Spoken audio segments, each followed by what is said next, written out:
श्री सद्गुरु महाराज की जय। पूज्यपाद महर्षि संत सेवी परमहंस जी महाराज का प्रवचन।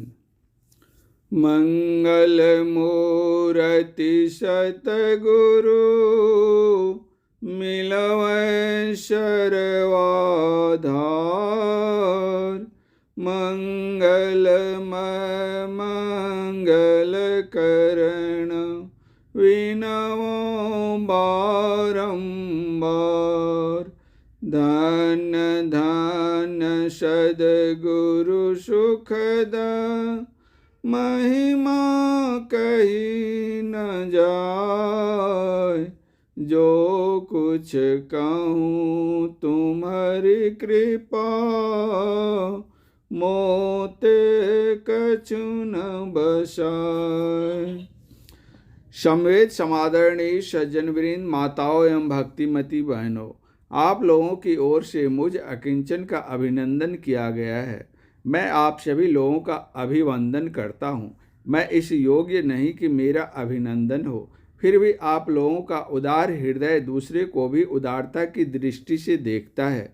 भला ऐसा क्यों न हो। राम राज्य के निवासी के लिए परोपकारी और उदार होना स्वाभाविक है। राम राज्य का वर्णन करते हुए गोस्वामी जी ने लिखा है, सब उदार सब पर उपकारी। प्राचीन समय की बात है।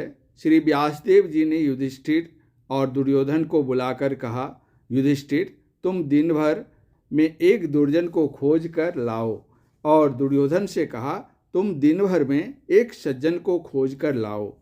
व्यासदेव के आज्ञा पालनार्थ दोनों निकल पड़े। संध्या काल दोनों के दोनों खाली हाथ व्यासदेव जी के पास लौट कर आए। श्री युधिष्ठिर महाराज को कहीं दुर्जन से भेंट नहीं हुई और न दुर्योधन को किसी सज्जन से। वास्तविक बात यह है कि जो जिस प्रकृति के लोग होते हैं, दूसरों को वे उसी दृष्टि से देखा करते हैं। उसी तरह आप लोगों ने जिन शब्दों से मेरा अभिनंदन किया है, वे सब सद्गुण आप लोगों में हैं, न कि मुझ में। आप लोगों को ज्ञात कराया गया है कि यहाँ संत मत का सत्संग होगा। संत मत कोई नया मत, नया धर्म, नया मजहब, नया संप्रदाय या नया रिलीजन नहीं है। यह तो परम पुरातन, परम सनातन वैदिक मत है। वैदिक मत होते हुए भी संत मत किसी अवैदिक मत से राग, द्वेष अथवा घृणा नहीं करता। संत मत किसी भी धर्म का खंडन नहीं करता, बल्कि अपना आदर्श सबके सामने रखता है। एक समय की बात है, बादशाह अकबर ने बीरबल से पूछा, बीरबल तुमसे जो कोई कुछ पूछते हैं तो तुम उसका सटीक उत्तर दे देते हो, बतलाओ तुम कितने पढ़े लिखे हो। बीरबल ने कहा, जहाँ पनाह थोड़ा बहुत।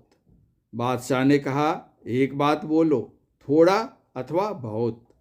बीरबल ने कहा, जहाँ मुझसे अधिक पढ़े लिखे लोग होते हैं वहाँ मैं थोड़ा हो जाता हूँ, और जहाँ मुझसे कम पढ़े लिखे लोग होते हैं वहाँ मैं अधिक हो जाता हूँ। इसलिए मैंने कहा थोड़ा बहुत। बादशाह ने कहा, तुम बात तो बहुत बनाना जानते हो। अच्छा, मैं एक रेखा खींचता हूँ, तुम इस रेखा का स्पर्श नहीं करो, इसको मेटो नहीं, किंतु छोटी बना दो। बीरबल ने उस रेखा के निकट ही उससे बड़ी समानांतर रेखा खींच दी और कहा, जहाँ पनाह देखिए, आपकी रेखा का मैंने स्पर्श नहीं किया, मेटा नहीं, किंतु फिर भी वह छोटी हो गई। इसी प्रकार संत मत किसी भी धर्म को मेटता नहीं, समान रूप से सबका सम्मान करता है, अपना आदर्श सबके सामने रखता है। संत मत क्या है?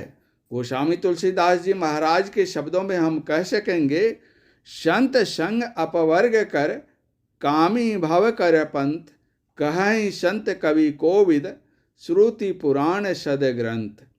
अपवर्ग कहते हैं मोक्ष को, छुटकारा को। जैसे कोई रोग ग्रसित व्यक्ति रोग मुक्त हो जाए, कोई कारागार बद्ध प्राणी कारागार से मुक्त हो जाए आदि। इसी प्रकार दैहिक, दैविक और भौतिक त्रितापों से संतप्त प्राणी इनसे छुटकारा पा जाए, यह मुक्ति है, यह संतों का ज्ञान है। आज आधि भौतिक विज्ञान में विलास की बहुत सारी चीज़ें उपलब्ध हैं।